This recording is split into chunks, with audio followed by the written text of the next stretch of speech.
महाकुंभ का समापन हो चुका है और ये दुनिया की सबसे बड़ी ह्यूमन गैदरिंग यानी मानव सम्मेलन बन चुकी है। छोटी मोटी घटनाएं छोड़ दें तो इसे एक सफल आयोजन माना जा रहा है। महाकुंभ मेला only happens every 12 years. Gathering of humanity in history. योगी ने कहा कैसे महाकुंभ यूपी की इकोनॉमी का ग्रोथ इंजन बना।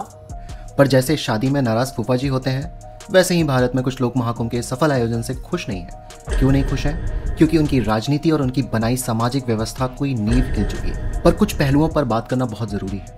अब चाहे वो इस बात पर हो कि क्यों इतना बड़ा आयोजन किया गया, कैसे ये भारत की अर्थव्यवस्था को बूस्ट करने में सहायक है, ये आयोजन कैसे सनातन धर्म की एकता का पर्याय बना, टेक्नोलॉजी का कैसे उपयोग किया गया इस आयोजन पर, कैसे मुस्लिम और कम्युनिस्ट लेफ्ट मानसिकता के लोगों की 70 साल की मेहनत खराब हो गई, और सबसे बड़ी बात कैसे ये महाकुंभ को सबटाज करने की कोशिश की गई। So let's record.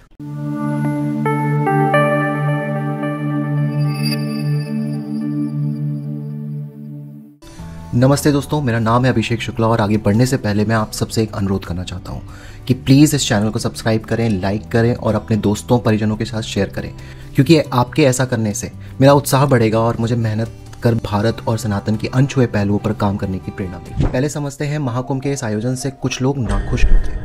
दरअसल महाकुंभ का आयोजन मोदी सरकार के लिए एक प्रेस्टिजियस प्रोजेक्ट था।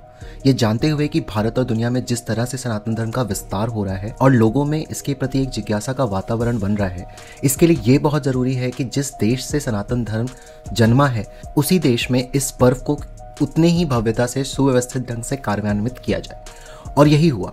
जब महाकुंभ संपन्न हुआ तब देश विदेश से करीब 70 करोड़ लोग आए और माँ गंगा, यमुना और सरस्वती के संगम में डुबकी लगाई। पर जब ये सब हो रहा था तब बहुत लोग नाखुश थे, जिसमें लेफ्ट, लिबरल, इस्लामिस्ट शामिल थे और पूरा प्रयास कर रहे थे कि कैसे महाकुंभ के पर्व का अपमान किया जाए और कैसे महाकुंभ को सैबोटाज किया जाए। उसका कुछ उदाहरण देखते हैं। अखिलेश यादव और उनके मंत्री हर दिन जहर उगलने का काम करते थे और अपने बयानों और सोशल मीडिया में ऐसी बात सनातन धर्म और महाकुंभ के बारे में बोलते थे जो बिल्कुल भी एक्सेप्टेबल नहीं था।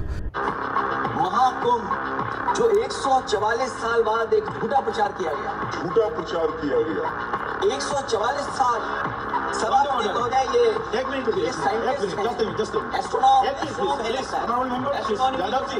7,000 करोड़ 10,000 करोड़ खर्च हो रहा है। अगर यहाँ लोगों को असुविधा हो रही है चलने के लिए, और फिर जैसे हम हैं वीआईपी या और है वीआईपी या और सम्मानित लोग जब आए, तो कम से कम व्यवस्था ऐसी होनी चाहिए पूरे कुंभ को पता लगे कि हाँ आज कोई वीआईपी है जिसकी वजह से ये व्यवस्थाएं बहुत अच्छी चल रही हैं। महाकुंभ में कुछ गड़बड़ क्यों नहीं हो रहा? महाकुंभ में कुछ गड़बड़ क्यों नहीं हो रहा? महाकुंभ में कुछ गड़बड़ क्यों नहीं हो रहा? सारी व्यवस्था इतनी अच्छी क्यों चल रही है? मुझे महाकुंभ के खिलाफ जहर फैलाने का मौका क्यों नहीं मिल रहा? अरे वहां कुछ हुआ है, चलो जहर फैलाता हूं।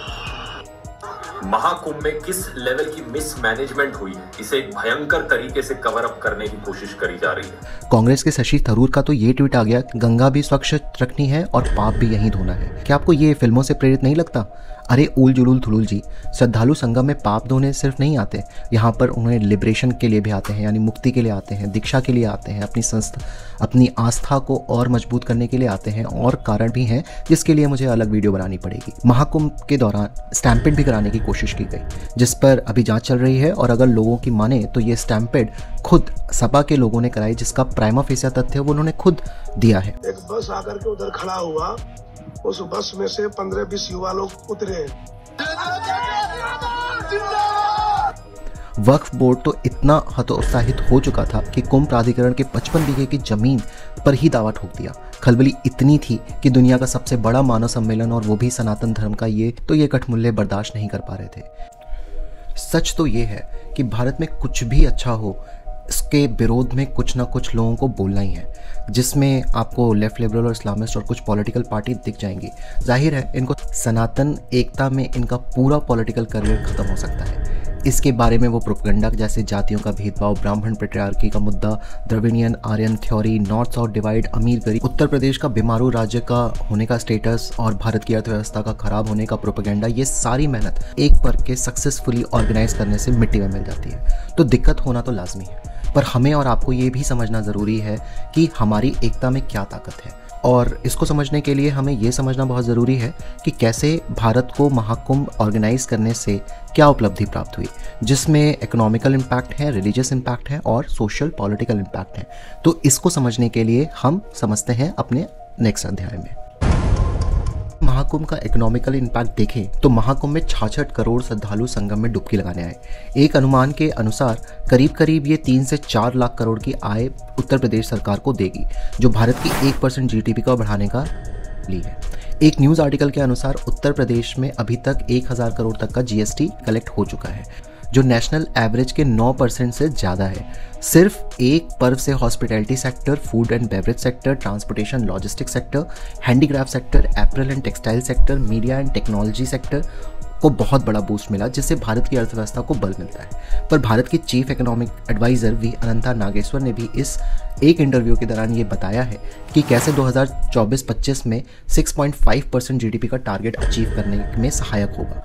और तो और प्रयागराज का भी चौतरफा विकास हुआ है, जिसमें 200 सड़कों का चौड़ीकरण हुआ है, 12 से ज़्यादा फ्लाईओवर बने हैं, एयरपोर्ट और रेलवे स्टेशन का विस्तारीकरण हुआ है, 9 अंडरपास बने हैं, 12 कॉरिडोर बनाया गया है और भी बहुत सारी चीज़ें हुई हैं, जिसके लिए एक सेपरेट वीडियो लगेगी। इस महाकुंभ में एडवांस टेक्नोलॉजी, आर्टिफिशियल इंटेलिजेंस और इंटरनेट ऑफ थिंग्स का उपयोग करते हुए एक मॉडल तैयार किया गया, जिससे लोगों की सुविधा को बढ़ाया जा सके और क्राउड मैनेजमेंट अच्छी तरह से किया जा सके, जिसमें AI powered crowd management, drones, RFID wristbands, AI enabled health care services, revolutionize medical aid services, internet of things for smart infrastructure, digital payment, spiritual engagement, predictive analytics for resource management, advance surveillance for security, virtual reality of spiritual engagement, AI driven decision making शामिल थे। और ये करके योगी सरकार ने ये prove कर दिया है कि कैसे ट्रेडिशन और टेक्नोलॉजी एक साथ चल सकते हैं। वैसे हमारे सनातन और साइंस का हजारों साल का नाता है। आज 22 संस्था, जिसमें दुनिया की सबसे बड़ी यूनिवर्सिटीज़ और NGO शामिल हैं,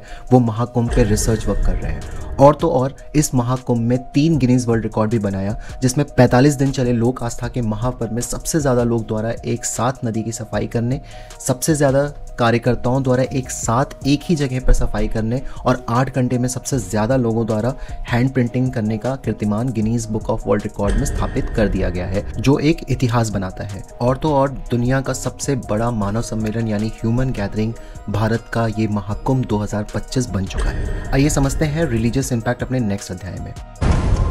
रिलीजियस इम्पैक्ट ये रहा कि भारत के युवाओं ने इस महाकुंभ में बढ़ चढ़कर हिस्सा लिया और वहाँ की वीडियो और रील्स डालकर सोशल मीडिया पे लोगों को इतना प्रेरित किया कि लोग वहाँ पर आने से अपने आप को रोक नहीं पाए। खैर, ये सनातन धर्म की एक जन क्रांति थी, जिसमें हर वर्ग, धर्म, जाति और विभिन्न देशों के लोग आए और सब ने इसकी तारीफ करी, जिसका पूरा श्रेय भारत और उत्तर प्रदेश की सरकार को जाना चाहिए। एक इंटरेस्टिंग सर्वे हुआ, जिसके अनुसार भारत में महाकुंभ को गूगल पर लोगों ने जनवरी और फरवरी में सबसे ज़्यादा सर्च किया।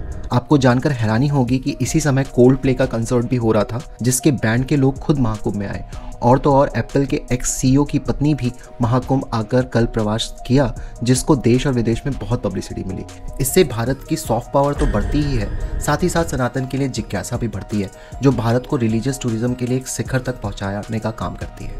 और जिज्ञासा से आज के युवा महाकुंभ के बारे में पढ़ रहे हैं और देश और सनातन धर्म के लिए क्रांति का काम कर रहे हैं। आइए समझते हैं सोशियो पॉलिटिकल इम्पैक्ट अपने नेक्स्ट अध्याय में।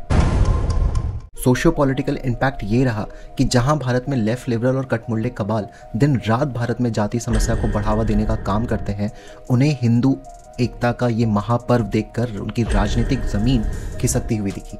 जहां राहुल बाबा सोच रहे थे कि दलित राजनीति करके वो भारत के प्रधानमंत्री बन जाएंगे, अखिलेश यादव जी ये सोच रहे थे कि मुसलमानों और हिंदुओं को लड़ाकर वो उत्तर प्रदेश के मुख्यमंत्री बन जाएंगे, और जहां तमाम लेफ्ट लिबरल और विदेशी मीडिया जैसे BBC सोच रही थी कि भारत की इमेज को बर्बाद करेंगे, खराब करेंगे, दलितों और पिछड़ों को उच्च जाति के लोगों में घृणा फैलाकर या नॉर्थ साउथ का डिवाइड का प्रोपेगेंडा फैलाकर वहां इस महापर्व ने पूरे भारतवासियों का स्वागत किया, और वो भी बिना किसी जातीय और राजकीय भेदभावना से।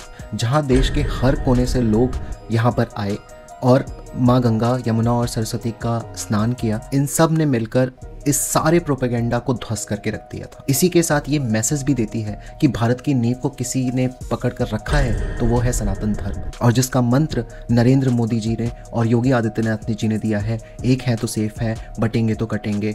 और इसी के साथ मैं पूरे भारतवर्ष को महाकुंभ को अच्छे से ऑर्गेनाइज करने के लिए और उसके अच्छे से समापन होने के लिए सबको बधाई देता हूँ। जय हिंद, जय भारत, हर हर महादेव।